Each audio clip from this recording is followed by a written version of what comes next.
mission is to give rest and comfort. Pahinga sa mga hindi makahinga, ginhawa sa mga lubhang nahihirapan. So therefore, Christian mission should be the same. Hindi kabaligtaran.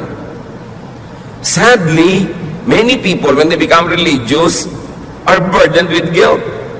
Lalong napapahirapan ng loob, napapagilty at nauusig, lalong nagiging mapagkunwari, lalong dumaraming itinatago, at lalong humihirap ang tunay na kalagayan habang nagpapanggap sa panglabas na ang lahat ay mainam. The ministry of the church is not to accuse.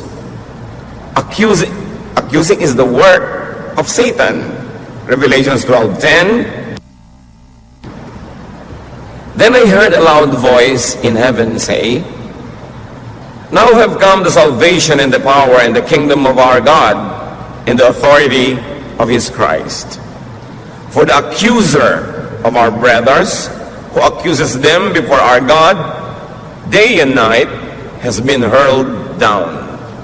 So the accuser of our brothers, yung daw taga-usig, ay napalaglag na ng kapangyarihan ng Panginoong Yesus. So ang gawang mang-usig ay hindi gawa ng church at hindi gawa ng Kristiyano. Ito'y gawa ni Satanas. Pero bakit ang dami-dami mga Kristiyano walang ginawa kundi mang-usig? Nagiging mahirap tuloy sa isang taong maging totoo, kailangan siyang magpanggap dahil baka siya mausig. At ito po ang pamagat ng pag-aaral ngayon. Guilty? Could you be burdened by a needless load? Meron ka ba dyan na pinaghihirapang dalhin na hindi naman pala dapat? Salamat, Ama, dahil kayo mapagpalaya, lalong-lalo sa ministry ng iyong anak na si Jesus. Turuan niyo po kaming maunawa ito, may apply ito sa aming buhay. Patawarin niyo po kami sa aming mga kasalanan, buong puso naming tinatanggap ang inyong pagbubuong muli sa aming mga kasiraan, pagtatayo sa aming mga pagkakadapa, at paglilinis sa aming mga karumihan. Be our speaker, teach us, set us free. In the name of Jesus, your Son, we pray with thanksgiving. Amen. What are the major sources of guilt? Ano ba mga pinagmumulan ng mga pag-uusig ng ating budhi? Unang-una na, at natural lang naman, broken commands of God. Mga alam nating talagang salita at utos ng Diyos na ating nilalapastangan, hindi sinusunod. Natural, nagkakaroon tayo ng guilt because we were created to obey God. And whenever we disobey God, we are wired to feel guilty. But there's another source of guilt, which should not be commands of men mistaken for commands of God. Utos ng akala natin ay utos ng Diyos. Yung pala utos lang ng tao. Salita na akala natin ay salita ng Diyos, yung pala ay salita lang ng tao. God gave the Jews 10 commandments. But over time, the religious authorities added 613 mitzvot or more commands and prohibitions. 10 lang ang utos ng Diyos. Ang idinagdag ng mga pare, 613. Nasa salitang Hebrew ay tinatawag na mitzvot. In other words, it was added to the original commandments of God. So a big and wide source of guilt. Kung yung 10, hindi mo na masunod-sunod, dagdagan pa ba naman ng 613 more? Kaya sa Israel, hanggang ngayon, kung lalakad kayo sa kalsada, o kahit sa New York, may mga Hudyo na iba yung ayos ng mga patilya, may mga sombrero, may mga ibang ayos ng buhok, may mga tali-tali sa bewang. Ibig sabihin nun, they are conservative Jews. They are committed to obey not only the 10 commandments, but also the 613 mitzvots. Can you imagine, bawat oras, bawat minuto, may opportunity ka to break something sa dinami-rami ng bawal. At pag nabe-break mo yon, akala mo na break mo yung salita mismo ng Diyos. Iba ang value, iba ang weight ng mga salita, kautusan ng Diyos Ama, Anak, at Espiritu Santo sa mga salita ng patriarchs of the Old Testament, ng prophets, o ng mga disciples of the New Testament, or the church leaders after the New Testament. Words of great biblical persons are not always and necessarily the words of God. In fact, sometimes these great biblical persons are mistaken. Ang dami niyan kahit sa New Testament. Si Peter nga natawag po ni Lord Jesus na, Satan, get behind me, Satan. Maling-mali ang pinagsasasabi mo. Si Peter pa yon. So what do we do with the words of the prophets, of the patriarchs, of the disciples, of the apostles? What do we do with the words of pastors and priests and religious leaders? Bring them, refer them to the words of Jesus. For everything else that completely agrees with the word of Jesus, value it, obey it as word of God because it agrees and it comes from the word of Jesus. But if it has no basis at all in the words of Jesus, then study if it's authoritative, if it really must be to kill or die for. Is it really a must to obey?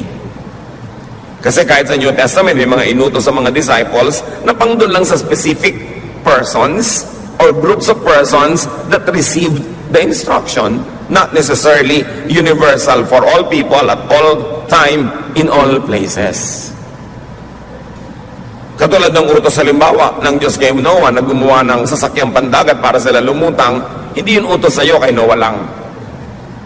Ang utos halimbawa ni Paul sa mga babae sa Corinth na lagi magbelo, magpahaba ng buhok, pang kanila lang, hindi para sa lahat ng babae sa buong planeta, sa lahat ng panahon, sa lahat ng dako. Kasi may cultural reasons why those commands were given.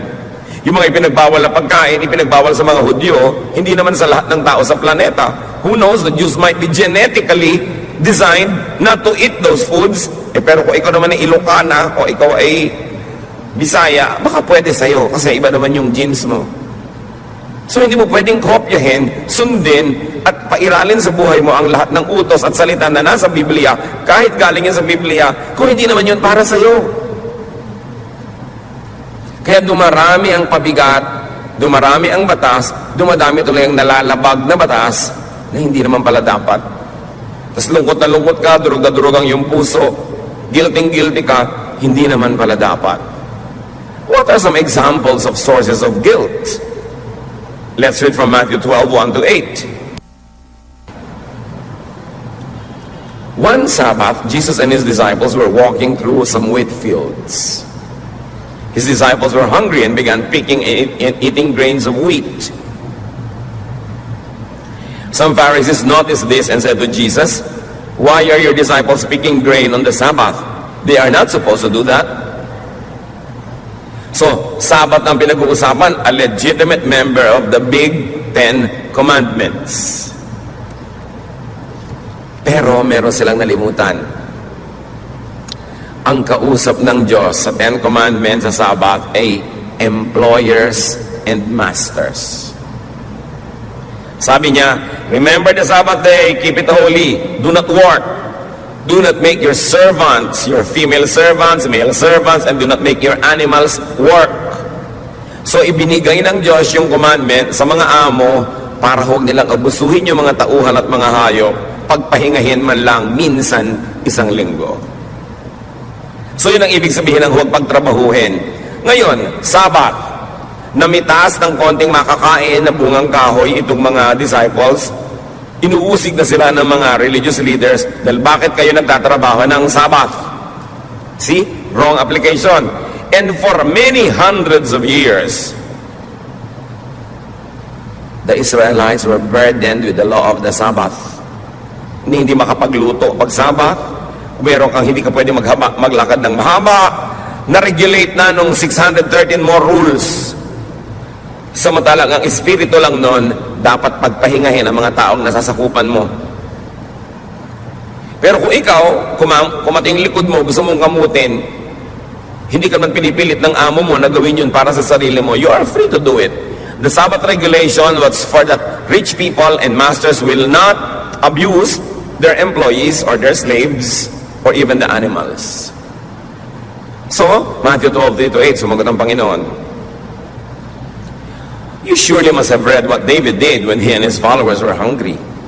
He went into the house of God and then they ate the sacred loaves of bread that only priests are allowed to eat. Haven't you read in the law of Moses that the priests are allowed to work in the temple on the Sabbath? But no one says that they are guilty of breaking the law of the Sabbath. I tell you that there is something here greater than the temple. Don't you know that the scriptures mean when they say, instead of offering sacrifices to me, I want you to be merciful to others. If you knew what this means, you would not condemn those innocent disciples of mine. So the Son of Man is Lord over the Sabbath. Sabi ni Lord, nagpuputok ang butsinyo na pumitas sila ng konting bungang kahoy para kumain dahil Sabbath. Eh bakit ang mga pare nagtatrabaho sa loob ng templo pag Sabbath? Ba't sila exempted? Dahil ang ginagawa nila paglilingkod sa kapwa. So, kami niya, ang mahalaga mapaglingkuran ng mga nangangailangan. Hindi yung to the letter, susundin mo yung regulasyon. In fact, the regulation was meant for masters not to abuse people under them. So kindness to the needy was an exemption, according to the Lord. Jesus was trying to take the guilt away from certain acts of piety or acts out of needs. Surely, napakarami mga Jews ang napunta sa underground sa pagkukunwari at pagbabalat kayo pag Sabat. Hindi nila ipinapakita sa ibang nagtatrabaho sila, pero surely, binibreak din nila yon. Long ago, I was in Israel and I took a taxi and we were traveling across Jerusalem on a Sabbath and we were being stoned by many people. Nagagalit sila doon sa driver dahil nagtatrabaho pag Sabbath. Pero yung driver nagtatrabaho, kudyo rin siya. Kasi kailangan rin niya mabuhay. Siguro meron siyang matinding pangangailangan for funds. So to feed the hungry, the regulation on the Sabbath, and even the holy bread were bended. In fact, dalawa yung inungkat ni Jesus. Sabi niya, nalimutan niyo na ba? Kahit yung banal na tinapay na nandun sa loob ng bahay dalanginan na dapat pari lang ang kakain, pumasok si David, may dalang mga lalaking gutom na gutom, kinain nila yung tinapay, ipinakain ng priest. O, nagalit ba ang Diyos? So, sino umimbento na yung tinapay doon sa dambana ay para lang sa mga pare? Sino umimbento ng batas? Eh di mga pare.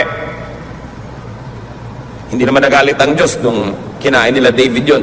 Dahil ang pagkain ay para sa nagbubuto. Malangan mamatay ka sa gutom, may tinapay dito na sabi ng batas para sa mga pare, so huwag mong kainin. At alam nyo ba, napakarami mga tao na nagugutom, nahihirapan, nagdurusa. Akala nila kasi dahil sa dapat nilang sundin, ang akala nila ay utos ng Diyos. Needless lang naman pala yung suffering nila. So napakahalaga. Kindness over technicality. And Jesus says, should the kind be guilty for being kind? Should I be guilty for allowing my people to eat and to pick fruits on a Sabbath while they are hungry? Will my act of mercy not exempt us from this law? Sabbath pa yun, ha? Paano pa kung hindi Sabbath yung binrek wala sa Ten Commandments? Siguro mas pwede. Basta tama yung konteksto. Mark 7, 1-9. Some Pharisees and several teachers of the law of Moses from Jerusalem came and gathered around Jesus. They noticed that some of his disciples ate without first washing their hands. So kanina, eating on a Sabbath, picking fruits on a Sabbath. Ngayon, eating without washing their hands. The Pharisees and many other Jewish people obeyed the teachings of their ancestors. They always wash their hands in the proper way before eating. At alam niyo ba yung proper way of washing your hand? There is a proper way of washing a cup, a glass, a plate, utensils. There's always a proper way. Therefore, there are many improper ways. At again, pag hindi mo nasunod yon, guilty ka na naman of breaking the law. So ngayon, ang issue nila, ba't di sila naghuhugas ng kamay? Verse 4, none of them will eat anything they buy in the market until it is washed. Yun daw ang ugali ng kanilang mga aninuno. They also follow a lot of other teachings, such as washing of cups, pitchers, and bowls. The Pharisees and teachers asked Jesus, why don't your disciples obey what our ancestors taught us to do? Why do they eat without washing their hands? So now washing one of the 613 mitzvot. Mark 7, 6-9. Jesus replied, "You are nothing but show-offs." Pasikat lang kayo, palabas. The prophet Isaiah was right when he wrote that God had said, "All of you praise me with your words, but you never really think about me. It is useless for you to worship me when you teach rules made up by humans. You disobey God's commands in order to obey what humans have taught. You are good at rejecting God's commands so that you can follow your own teachings." So Jesus here was referring to those 613 mitzvots. Sabi niya, imbento nyo lang yung rules na yan. At sa paggigiit ninyo na masunod ang mga inimbento nyong mga patakaran, ang hindi tuloy na susunod ay yung mas malalim, mas mainam na utos ng Diyos. Ano yon? Yung maging mabuti, maging mabait, maging matulungin sa kapwa, mapagtanggap, maibigin. Yun ang mahalaga. Pero ang pinapahalagahan nyo, ano dapat isuot, gaano kahaba ang palda, gaano kahaba ang buhok, may hikaw ba ang lalaki o wala, magtatato ka ba o hindi, ano ba ang kakainin sa Lord's Supper, anong uri ng tinapay, ano ang pwedeng tugtog, piano lang ba, organ, pwede ba ang drums, ang dami-dami nyong arte. Hindi naman yan galing sa Diyos. Nag-aaway-away kayo, nagkakagulo kayo, anong version ng Bible ang babasahin? Ipipilit o iba, isa lang ang version na tama, yung version namin, at mag-aaway-away sila. But none of those versions existed during the time of Jesus. So paano mo sasabihin yun lang ang version na tama, hindi nga nag-e-exist yun nung panahon ni Jesus? Hanggang ngayon mga kapatid, ang daming pagpapahirap ng simbahan, anumang simbahan, sa mga sumusunod. Kasi imbento ng maraming rules, dumadami tuloy ang pagkakataon to break those rules or to fail, and people end up being guilty. So here Jesus identifies a mitzvah as made up by man, competing with and prioritized by the religious over God's own commands. Katulad ng pagkatalo, ano ba yung baptism? Pouring? Sprinkling? Immersion? Hindi yan pinroblema ni Jesus. Marami lang naging mga modes of baptism later on in the New Testament, and all of them biblical. But after the New Testament, now Christians everywhere are quarreling which mode is the correct one. Another mitzvah nadagdag na doon sa 613, idinagdag ng Christians. Kasi kung may 10 commandments ang Diyos, may 613 mitzvot sa mga Jews, ang mga Christian, ang dami pang idinagdag lalo. Kaya ang ilang Kristiyano, wala nang maisip kundi masama ako, mali ako, nagkamali ako, nagkasala ako, puro guilt. Now, Jesus exposes the needless burden that the religious impose on the people. Matthew 23, 1-4. Jesus said to the crowds and to his disciples, "The Pharisees and the teachers of the law pile heavy burdens on people's shoulders and won't lift a finger to help." Sabi mga religious leaders ninyo, walang ginawa kundi patawan kayo ng mabibigat na mga pasanin, hindi naman kayo tinutulungan. Tapos pag nagkulang kayo, uusigin kayo. Ang daming regulasyon. Dumagdag na ng dumagdag, ano dapat ang suot ng choir, ano dapat ang uniform ng mga babae, ano dapat ang ganito, ano dapat ang ganon. Dapat ba mag-girlfriend o mag-boyfriend ang isang youth na hindi pag-graduate? Pagka member kayo ng choir, hindi kayo pwede magligawan. Lahat ng rules na yan, invento na lang ng tao. Hindi ko sinasabing masama yung rules, pero invento ng relihiyon. Always, Lloyd, there is an opportunity to fail and there's an opportunity to be guilty. So guminhawa ba ang buhay mo nung naging Christian ka? O lalong sumikip? Nakalaya ka ba o lalo ka lang ngayon nagpapanggap para hindi ka mapagalitan o madisiplina? Pampahirap ang sobrang relihiyon. Pampabigat, pampasikip ng dibdib. At hindi yan ang misyon ni Jesus. Matthew 23:15, Jesus speaks, "Woe to you, teachers of the law and Pharisees, you hypocrites! You travel over land and sea to win a single convert. And when he becomes one, you make him twice as much a son of hell as you are. Gumagastos pa kayo sa mga misyon, sabi ni Jesus. Tumatawid pa kayo ng mga dagat at bundok para may kaluluwa na madala sa inyong mga pinaniniwalaan at matapos sumunod sa inyo, nadodoble lang ang pagiging anak ng impyerno. They become sons of hell, they become judgmental, or if not, they become conflicted and tormented. Dati hindi siya guilty, ngayon guilty na. Mabuti sana kung galing sa Diyos yung pagpapagilty para siya magbagong buhay. Eh kung mitzvot lang pala, church ordinance lang pala, na inimbento ng board, o inimbento ng elders, o inimbento ng pastor, o ng pare, o ninuman, paano na yun? Sayang ang religion pag ganyan ang ginagawa. Hindi tinutupad ang utos ni Jesus, kabaligtaran ang ginagawa, mas pinahihirapan ang converts. I love Jesus very much. You know, Jesus in his ministry of comfort reduced all the commands to just two. Love God and your fellow men. The 10 Commandments, forget it. 613 mitzvahs, forget it. Matthew 22, 35 to 40. One of them, an expert of the law, tested Jesus with this question. Teacher, which is the greatest commandment in the law? Jesus replied, love the Lord your God with all your heart and with all your soul and with all your mind. This is the first and the greatest commandment. And the second is like it. Love your neighbor as yourself. All the law and the prophets hang on these 2 commandments. Ni wala sa 10 commandments yung binanggit niya. Sabi niya, anyo, 2 lang ang mahalagang commandment. Kaya siguro ipinadala ng Diyos Ama ang Diyos Anak para ituwid ang pagkakaligaw mismo ng templo, mismo ng relihiyon. Kailangang itama, kailangan magkaroon ng reformation. Sabi niya, 2 lang. Love God, love your fellow men. Love is above all.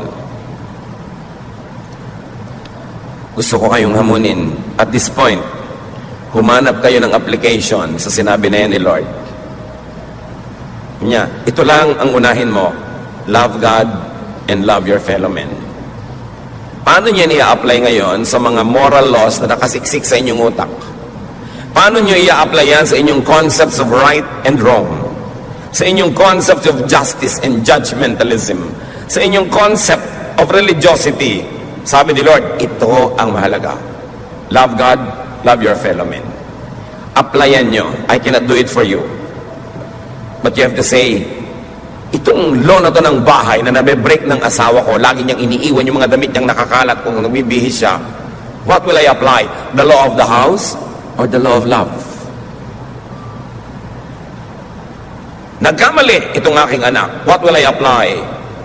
Yung rules ng family na hindi ka pwedeng bumagsak sa klase mo kung hindi, blah, blah, blah, or the rule of love. Nagkamali ang asawa ko, nagtaksil sa akin, nagsisisi ngayon. What will I apply? Justice or mercy? Tinuruan na tayo ni Jesus kung anong dapat mangibabaw. Not legalism. Legalism belongs in the court of law, but not in daily life. Because if you're going to be legalistic, no one will love you. And you cannot be loving anybody. You will always insist, sabi ng paragraph 10, article 3, sentence number 2, pero wala magmamahal sa'yo. Pag legalista ka masyado. So sabi ni Lord, love. You cannot go wrong when you love. Because God is love. And it is the greatest of all the commandments. Eh, hindi nga kasama sa commandment yun eh. Pero si Jesus, sinabi niya, it is the real commandment. And it is the greatest. Another source of guilt, misreading, misinterpretation, and misapplication of God's Word. Okay, God's Word talaga. Hindi words lang ng kung sino, hindi words lang ng kung sinong prophet or disciple na labag sa sinasabi ng Diyos Ama o Diyos Anak o Diyos Espiritu Santo. Hindi salita lang ng pastor o ng religious leader. Talagang God's Word. Pero paano pa maaaring maging caution of unnecessary guilt? When you misread, misinterpret, and misapply it. God's Word nga. You have good intention, but probably bad scholarship. Mali ang basa, mali ang pagpapakahulugan, at paglalapat. Tulad na lang ng mga issue ng belo, ang kausap Corinthian women, hindi naman ikaw. So ngayon, hirap na hirap ka, guilty ka, hindi ka nagbebelo, o ginadjust mo, hindi nagbebelo, mali naman ang basa mo Although word naman ni Paul yun, hindi naman yun word of God, yung tungkol sa belo. Kasi hindi naman God si Paul, hindi God si Peter, hindi God si David or Abraham. Isa lang ang God, di ba? Kaya pag nagbabasa kayo, letter to the Corinthians, letter to the Ephesians, huwag nyo sabihin, thus is the word of God. No, it's the word of Peter, it's the word of Paul, it's the word of whoever. It's not the word of God kasi those men are not gods. Dapat malinaw yun. Minsan nagbabasa ka ng kung ano-anong mga letters dyan sa Bible, tapos mo, word of God. It's the word of God if the teaching perfectly coincides with, agrees with, and follows the words of Jesus. Otherwise, it's a human opinion. It's the opinion of Peter, it's the opinion of Paul, it's the opinion of James, but it's not the word of God. Dapat malinaw yon. Magkakaiba ang tindi, bigat at halaga ng mga salita. So what are the additional causes of guilt? Let us cite some examples. In addition to Old Testament and New Testament teachings, ito na ang sources of guilt, as we have mentioned: congregational, sectarian rules, and regulation. Yung mga rules and regulations ng inyong kongregasyon, ng inyong kapatiran, ng inyong fellowship, whatever. At marami yan. Nagdagdag sila sa mga misbot. Mode of baptism, elements of the Lord's Supper, attire, length of hair. May Christmas ba o wala? Issue rin yan. Church ba kayo o fellowship lang? Nadidinig nyo yan, di ba? Ang pastor nyo ba reverend o pastor o brother lang? Alam nyo, hindi ko masikmura na ang tao tawaging reverend, kaya gusto ko tawag nyo lang sa akin, Kuya Ed. Kasi kung minsan, pastor ba? Wow. Pero may reverend ba? Ay, meron ba o wala? What's the big deal? Minsan yung sobrang pagpapahalaga sa title is the reason why I refuse all of these titles. Kakilakilabot, may tao bang reverend? Banal? Kabanal-banalan?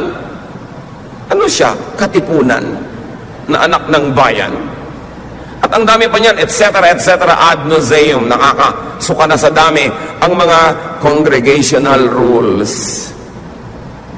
Hindi ka pwedeng tumugtog sa banda pag mahaba ang buhok. Nasaan yung verse? Hindi mo pwedeng ligawan ng kapwa choir member, pareho naman kayong binat at dalaga. Bakit? Ang dami. Well, if it works in some congregations, that's their business. But I don't think it is a word of God to die or kill for. It's an opinion. Siguro yung mga church leaders, nakita na mas effective yung ministry, mas less ang problem pag ano yung policy. But sometimes the obedience of that policy stops people from being human. At hindi rin naman sinusunod ang mga choir, nagliligawan din sila. Nakalihim lang. It's only underground. And therefore they are guilty. That's what I mean. You create rules that force them to go underground and to feel guilty. Kung honorable, parehong single, ano nang pakialaman mo magligawan yung mga yan? Ba't pati yun pinapakialaman mo pa? Diba? So napaka-importante na sabihin natin, ay, policy lang yan ng mga tao. But then you are a member of a church, so you obey. Ayaw mo mag-obey, di join another church. Pero pag nandun ka, di mag-obey ka, alam naman nandun ka, tapos ayaw mo mag-obey. At yun ang problema. Gaano karami ang ilalagay natin na mga regulasyones that will force people to either sacrifice, feel guilty, or disobey? Kailangan ba talaga? Marami niyan mga gravely misunderstood, over-sensationalized, and over-demonized aspects of life, like lust, sexuality.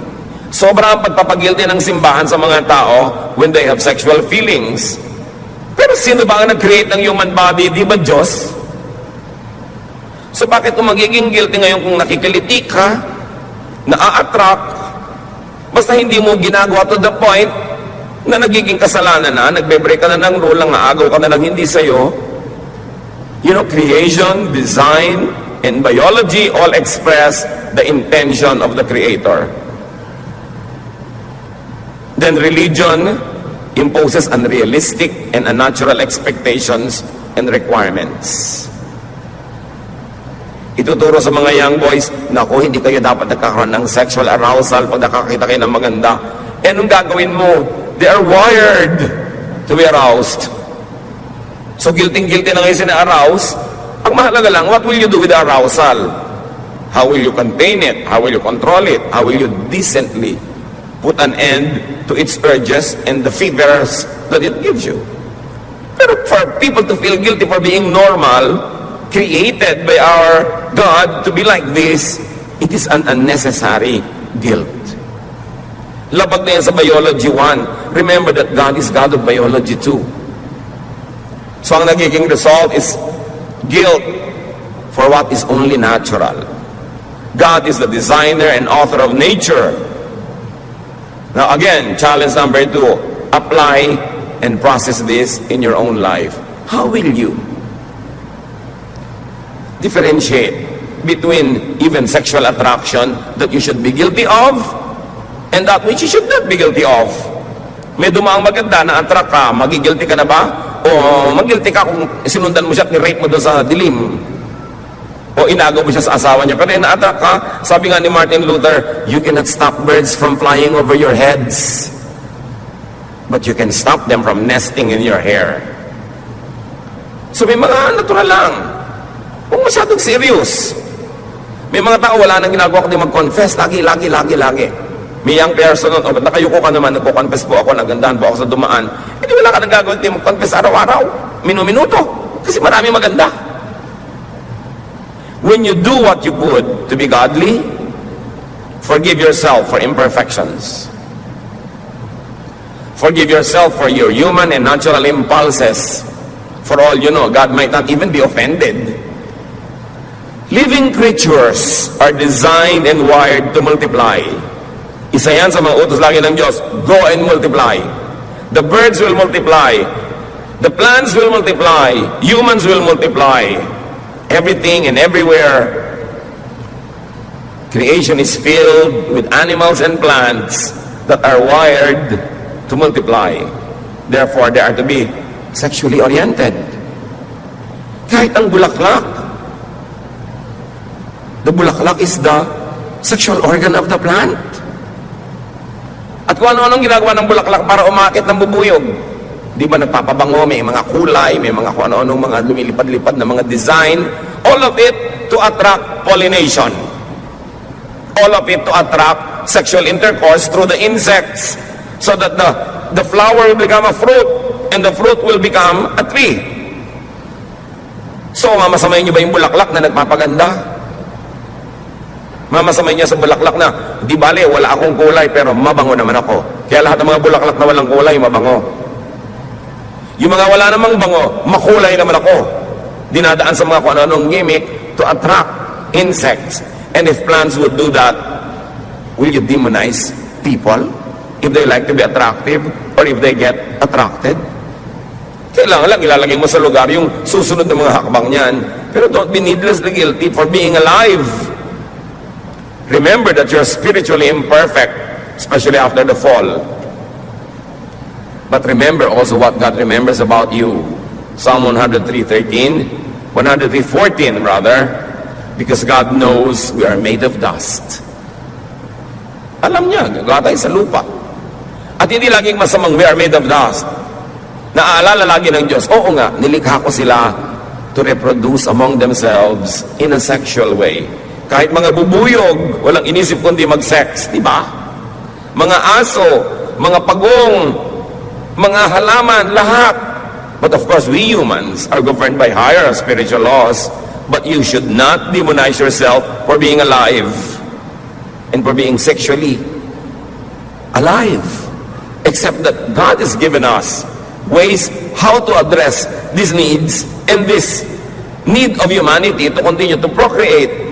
Pero hindi laging guilty. Merong dapat ika-guilty, merong hindi. Kayo ang pumili. But remember, biology, plants, animals, and humans are made of dust. It could mean are sexually oriented.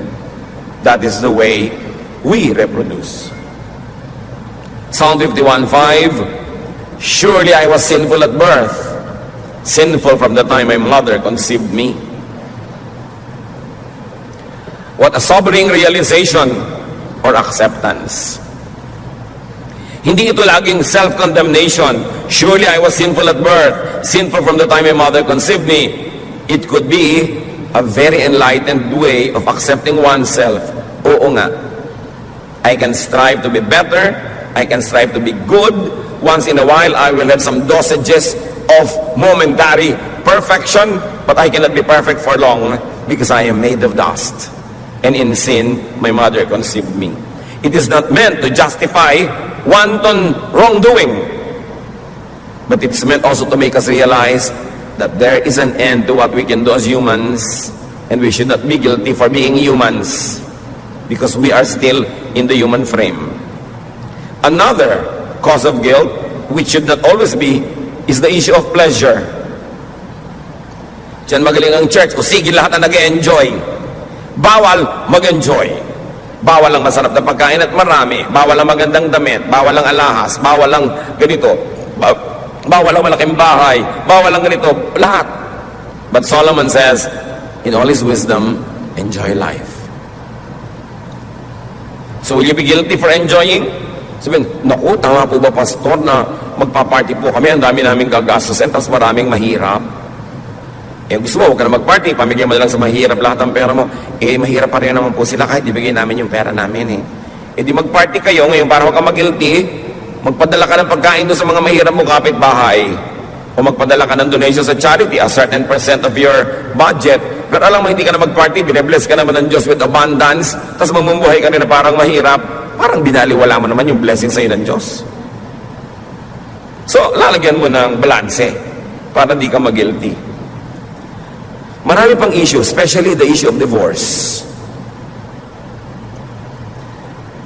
Alam nyo, kung masusunod lamang ang napakaraming unhappy couples, they will like to have divorce. But many are confused. Many are condemned, and many suffer needlessly. And one gravely misunderstood verse is Malachi 2:16. I hate divorce, says the Lord God of Israel, and I hate a man's covering himself with violence as well as with his garment, says the Lord Almighty. So guard yourself in your spirit and do not break faith. Ano ang kahulugan ng mahiwagang verse na ito na kino-quote ng lahat ng Christian who are against divorce? But they usually quote it out of context. Sabi ng Diyos, ayoko ng diborsyo na para bang ginagamit lang yung diborsyo ng mga tao na damit, pangtakip sa kanilang mga violence, pangtakip sa kanilang mga bisyo at mga kasamaan. Here, divorce refers to Israel's unfaithfulness to and departure from God than to a husband and wife separation. Yun ang problema sa bad scholarship. Ang tunay na tinutukoy dito ay ang paghiwalay ng Israel sa Diyos, hindi yung paghiwalay ng babae at lalaki mag-asawa. Ginamit lang yung metaphor ng marriage, pero ang tunay na tinutukoy ng subject matter, pagtalikod ng Israel sa Diyos at pakikitungo sa ibang mga Diyos-Diyosan. Marriage was used only as a metaphor or a symbol, but Malachi is not talking about human marriage. It's talking about the partnership, the covenant between God and man. At yung salitang divorce in biblical vocabulary also referred to man's abuse of it, of disempowering and destroying women. Tatandaan nyo, kung yung bread nung araw ay tinapay na ngayon ay pwedeng pera na ang ibig sabihin, nung araw ang mouse ay dagang hinahabol ng pusa, ngayon yung kasama ng computer. Kung ang virus nung araw ay yung may sipon at ubo, ngayon yung computer mo ang meron, naiiba ang kahulugan ng the same word, ganun din yung divorce. Yung divorce na pag-aalam natin ngayon na paghiwalay ng mag-asawa, hindi ganun ang exact kahulugan ng divorce nung araw. So what was the divorce that God hated? Sinasabi niya yung covering himself with violence using divorce. Breaking faith, according to Malachi 2:16, is like divorce. But mostly, sa Old and New Testament, pag binabanggit ang divorce, may loaded meaning yan. Pag-abuso ng lalaki sa babae. Paano yun? Matatandaan natin na si Moses, sabi niya, nag-utos siya, mga lalaki, kung di divorce yung mga asawa nyo, bigyan niyo ng certificate of divorce. Why a certificate of divorce? Para mas humirap naman sa lalaki na basta-basta na lang mang-divorce. Why? Nung araw, sasabihin lang ng lalaki sa kanyang asawang babae, ayoko na sa'yo, divorce na tayo, tsupi. Talsik na ang babae. Ganun lang. Matabangang sinigang, divorce. Hindi ka good in bed, divorce. Hindi ka maagang bumangon, divorce. Kahit ano, pwedeng i-divorce ang lalaki ang babae, pero hindi pwedeng i-divorce ang babae ang lalaki. Unfair, no? So sabi ni Moses, mga lalaki, kung magpapadivorce kayo, bigyan nyo ng certificate. At least pupunta ka pa sa pare, papapirmahan mo pa. Medyo mahirap, baka makounsel ka, mapigil ka dahil wala namang kalatoy-latoy ang dahilan ng divorce mo. Meron pa mga lalaki, may magugustuhan silang ibang babae, pero siyempre alam nila kasalanan makiapid doon dahil may asawa sila. Di-divorce nila yung babae ngayong gabi. Makikiapid sila doon sa ibang babae ngayong magdamag. Bukas ng umaga, sasabihin na sa babae, balik ka na dito, asawa na uli kita. Di ba di-divorce mo na ako? Ang patunay mo. So sabi ni Moses, bigyan nyo ng certificate. Kasi ang dali-daling baligtarin ng lalaki yung babae. Ang dali-dali niyang pahirapan. So, the certificate of divorce was a protection for women. Hindi yun pag sang-ayon na basta mo na lang siya i-divorce. Binigyan man lang kahit konting protection. Now, ito yung divorce that God hates. Yung I hate divorce. God and Jesus hated divorce, the instrument by which men so easily threw women away, only to pick them up at will. That was a divorce God hated. God and Jesus hated the kind of divorce that abused the weak, that caused women and the weaker partner to suffer. Yun ang divorce at tinutukoy. The word divorce then does not exactly mean what divorce means now. So hate pa rin man ng Diyos ang divorce kung ang dahilan at ang pagdidivorce ay para mapalaya ang sinumang partner na hihirapan, nagdurusa, nalalagay sa panganib dahil murderous or insane yung husband, pinagtataksilan, inaabuso ng harap-harapan. Will God still hate a divorce in that context? Yun ang pangatlong challenge. Isipin nyo. I-apply nyo sa buhay nyo. Kasi maraming tao, sa pagsunod lang sa do not divorce, nawasak na yung buong buhay nila, kaisa-isa lang yung buhay, paano ko nagkamali ka pala ng pinakasalan? Hindi yung bisyo na, dinidivorce ko siya kasi mabaho ang paa, kasi malakas umili, kasi hindi kumikita, bla bla bla. Hindi yon. Pero yung talagang, ang napangasawa mo, baliw, pinaplansya ka habang tulog ka. Pag bangon mo, nakabiti ka, binibigti ka pala. Inuuwihan ka ng babaeng tatlong sabay-sabay sa bahay mo, wala kang magawa. Sa palagay nyo, pag dinivorce yung husband nyo na yon, hate pa rin ng God yung divorce. Think. Because God is kind and God likes the weak to be strengthened. The imprisoned to be free. What if you are imprisoned in a horrible, nightmarish partnership? Will God still hate the divorce? Think. Even adultery and covetousness were forbidden, mainly because women were counted as their husband's properties.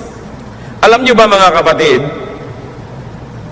na kaya pinagbabawal yung covetousness, yung 10th commandment, you should not covet your neighbor's wife, because property laws would be broken.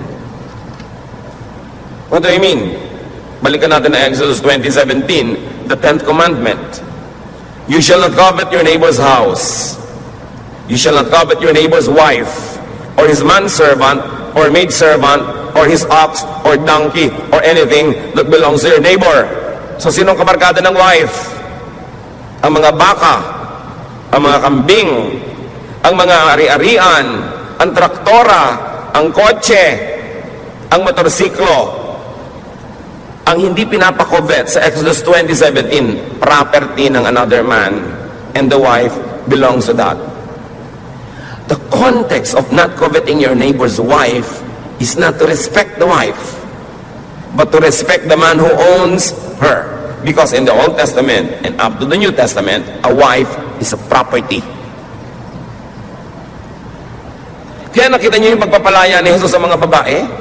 Yung kasama niya kahit saan, mga babae na hindi nagpapaalam sa mga asawa. Nagkaroon sila ng freedom from being owned by a man. Yung babaeng si Mary na nakikinig sa kanyang pagtuturo kasama yung mga kalalaki, sabi ng Sister Martha, papuntahin niyo po yung kapatid ko si Mary sa kitchen where we women belong. Natanggap na ni Mary yun ni Martha.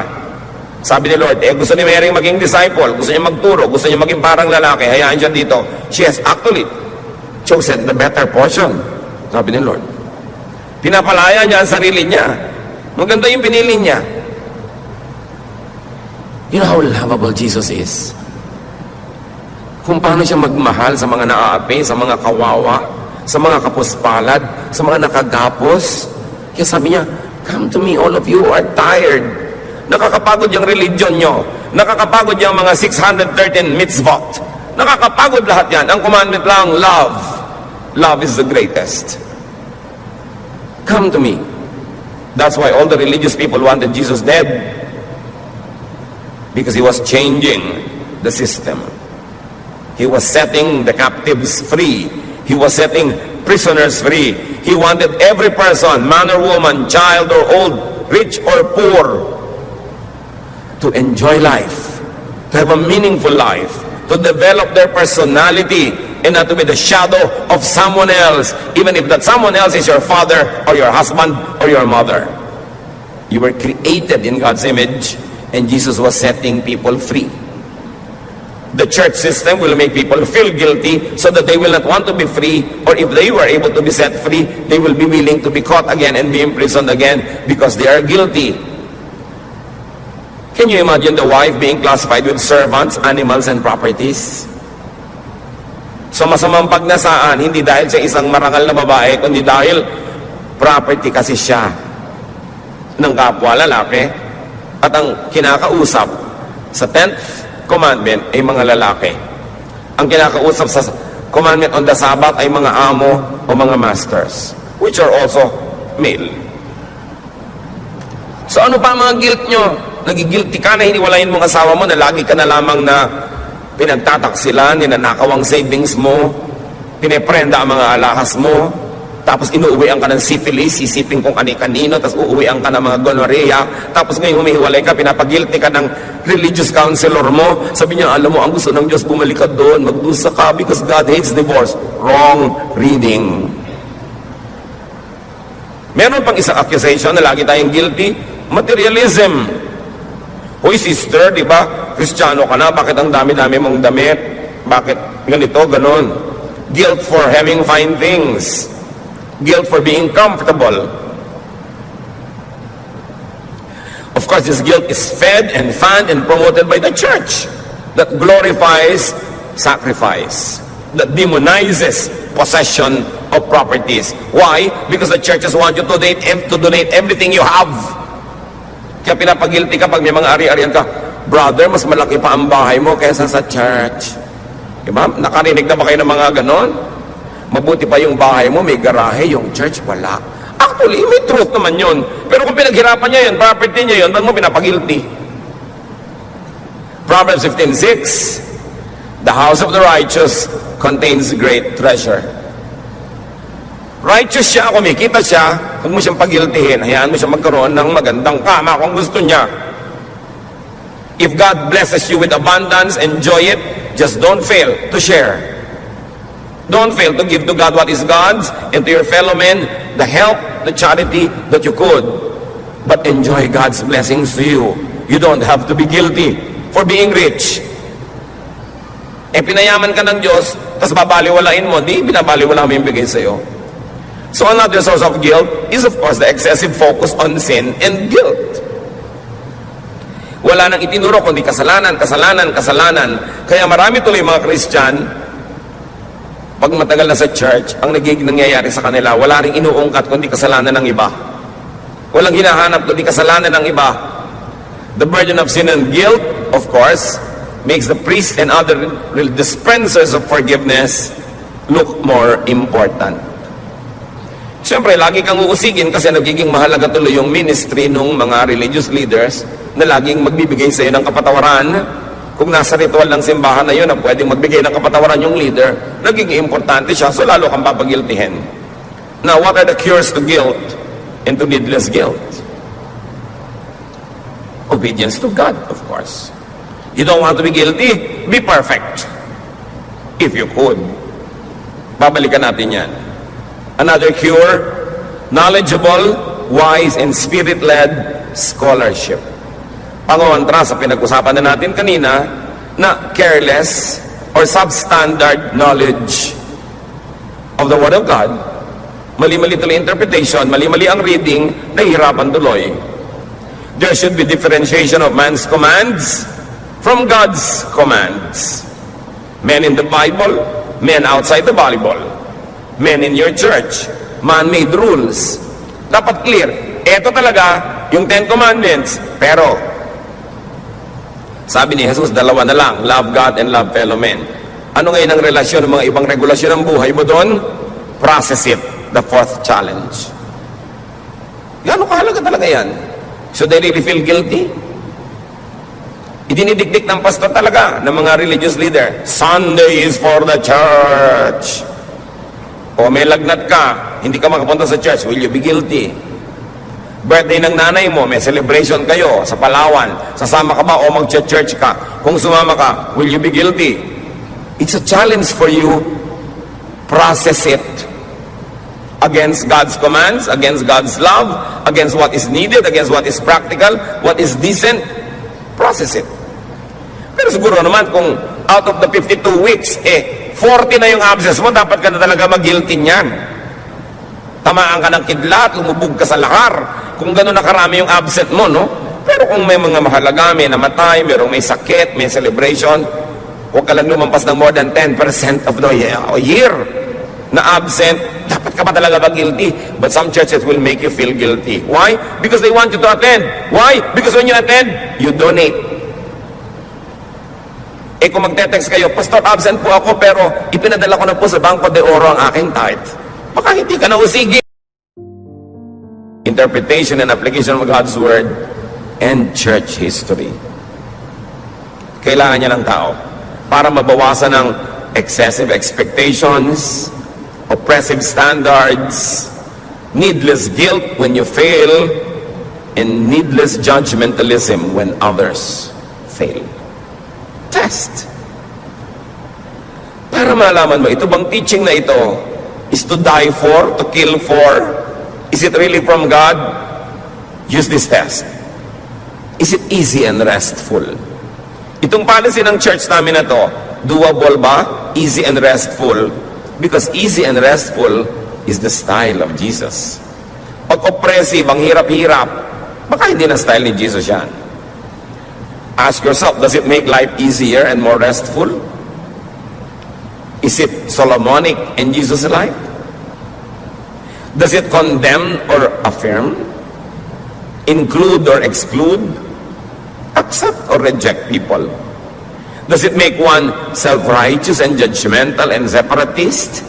Itanong nyo yan. Kung meron kayong kaharap na policy, rule, law, and you say, pampahirap yan ang buhay, hindi tayo dapat ganyan, dapat pagaanin natin. Kasi doon nga sa labas sa mundo, ang bigat-bigat na nang dala ng mga kapatiran, alam na mapagpasok sa church, mas dadaganan pa natin. Mararamdaman mo kung off ang reading, pag ito'y oppressive at papunta sa guilt trip. Parang papunta sa guilt trip ito dahil sigurado hindi naman ito masusunod Halimbawa, may policy ang church, ting linggo, alas 4 ng umaga kayo darating dahil magdadasal tayo na 3 oras before worship. Alam mo, ay marami hindi makakasunod, magigilty lang. Gawin na lang nating 6:30. Ganon din naman yun. Another cure to guilt is of course confession. If you could not be perfect, yun yung sabi natin kanina, be perfect or jump to 3, confess. Do your best, then acknowledge your shortcomings if your best is only up to so and so. Be perfect, but if you couldn't, when you fail, confess. Ang bait ng Diyos. Mataas ang requirement niya. Sabi niya, be perfect for I am perfect. Tapos may kasunod, 1 John 1:9. But if we confess our sins to God, He can always be trusted to forgive us and to take our sins away. So mga anak, dapat perfect ang grade mo. Pero kung 74, love pa rin kita. Yun. May mga anak, takot na takot sa magulang, nagpapakamatay pa yung iba dahil mababa yung grade. Kasi tinakot ng tinakot. Dapat mataas talaga yung expectation mo. I expect you to excel. I want you to be the best. I want you to win. But if you don't win, my love remains the same. Yun ang love ng Diyos. Love na hindi natin dapat gawing lisensya para wag na tayo magsikap na maging mas mabuti ng mas mabuti ng mas mabuti. Total, patatawarin pala tayo. No. Sa pagtingin natin ng utang na loob, sa walang patakarang pagtanggap, sa walang hanggang pag-ibig ng Diyos, lalo tayong dapat mag-excel. Not because we are compelled, but because we want to return God's kindness. Hindi dahil tayo napipilitan, kundi dahil nating gustong suklian ang kabaitan ng Diyos. Kailan ba natin mauunawa, maia-apply at maia-enjoy ang pag-ibig ni Jesus sa buhay natin? Anong ibig sabihin na meron kang tagapagligtas? Anong ibig sabihin na may naguhugas ng iyong kasalanan? Anong ibig sabihin na merong laging tumatanggap sa'yo at nagpapatawad? Ang ibig sabihin nun, relax. Be restful. And let other people relax and be restful also. Marami mga kapatiran, mas mahigpit pa sa Diyos. Diyos ang bahala. Gusto kong idiin, huwag gawing lisensya ito para maging pabaya. Pero lagi nyo tatandaan, pag nagawa nyo na yung best nyo at hanggang doon na lang, papunuan nyo kay Jesus. Siya ang pupuno. Siya ang perfecter of our faith. We strive, we struggle, but we cannot be perfect. So wherever we reach our maximum, our limits, let God be the perfecter. Let Him add so it becomes full. You want to be restful? Focus on forgiveness and justification in Christ. Focus on God's kindness. John 8:7-11. If any one of you is without sin, let him be the first to throw a stone at her. Sabi ni Lord sa crowd na gustong bumato sa babae na nahuli sa kasalanan. Again, he stooped down and wrote on the ground. At this, pure in the least, but not definitely in the truth about life, is acceptance of one's humanity, mortality, imperfection in this life. Also acceptance of other people's humanity. Kailangan matanggap mong tao ka, hindi ka pa perfect. But you grow in the Lord. You grow in Christ-likeness. Room for improvement is the biggest room in the world. 2 Corinthians 3:18, the Lord's Spirit makes us more and more like our glorious Lord. So while you cannot be perfect, you can get nearer and nearer to perfection, to Christ-likeness. That is doable. That is required by God. So ulitin natin ang sabi ng Panginoong Hesus sa Matthew 11:28-30 to give a context to everything we have discussed. Come to me, all of you who are weary and burdened, and I will give you rest. Take my yoke upon you and learn from me, for I am gentle and humble in heart, and you will find rest for your souls. For my yoke is easy, and my burden is light. Let us strive to be Christ-like as much as possible. But when or where we fall short of God's glory, let us rest in God's love. Let your faith, let your religion, let your Christianity be a shelter, a resting place, a hospital, a healing place. Not a guilt box, not a courtroom, not a jail, not a torture chamber. Let us bring Christ back to Christianity.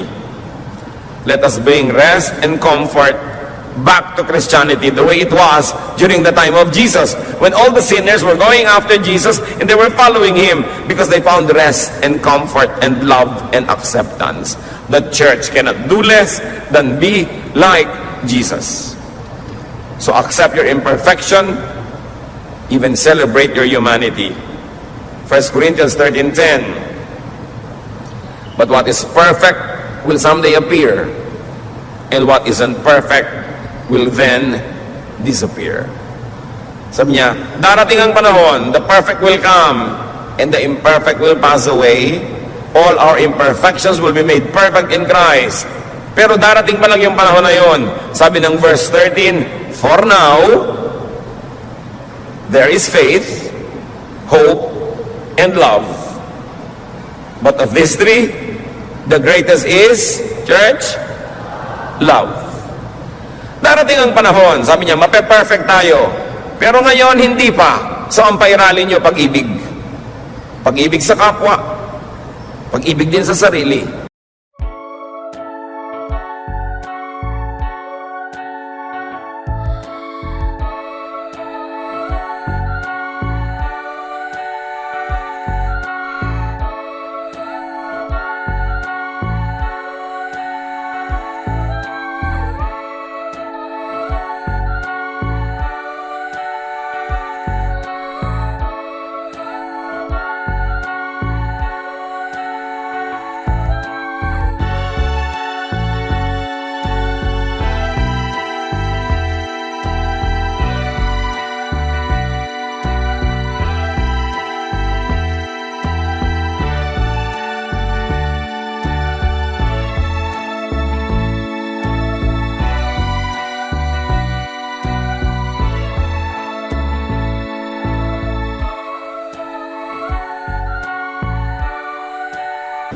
Do not condemn yourself needlessly for a sin that you have already confessed. For something wrong that you have already repented for. Maawa rin sa sarili. Kung minsan hindi naman tayo malupit sa iba, sa sarili. Kasi hindi natin napapatawad ang sarili natin sa mga kung ano mang nagawa nating mali. Gusto natin habang buhay pasanin yung cross. You don't need to do that because Jesus carried the cross for you. And Christ died on the cross for you.